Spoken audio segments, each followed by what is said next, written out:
Nagsimula na ang Combined Arm Training Exercise o itong CATEX Katihan ng Philippine Army na magtatagal hanggang March 22. Pinalawak naman ang pagsasanay hanggang sa Visayas at Mindanao. Si Patrick De Jesus sa sentro ng balita. Patrick.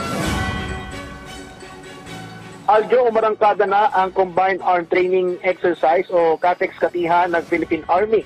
Tatagal ito ng hanggang sa March 22 kung saan sa unang pagkakataon ay pinalawak ang mga lugar ng pagsasanay sa Visayas at Mindanao.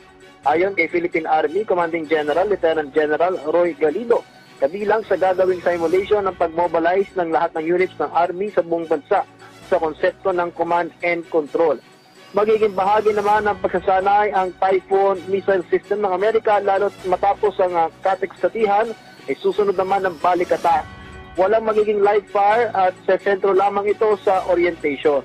For us, we're in the level of appreciating the system and being able to understand how to utilize it in our defense concept.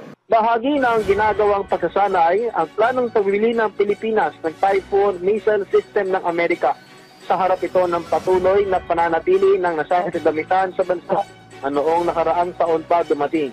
Una na itong ginamit sa mga nakalipas sa pagsasanay sa balikatan at sa laklib ng Armed Forces of the Philippines. Ito pong pag-rehearse natin on how it's gonna be used and yung functionality po niya, parte po ito tuwing meron po tayong mga exercises na nagaganap kasama po ang Estados Unidos. Bago nito ay dinepensahan na rin ng National Security Council ang pananatili ng Typhoon missile system sa bansa at iginiit na walang naging pangako na alisin ito taliwas sa pagpuna ng China. Yan ang pinakuling ulat. Balik sa iyo, Aljo.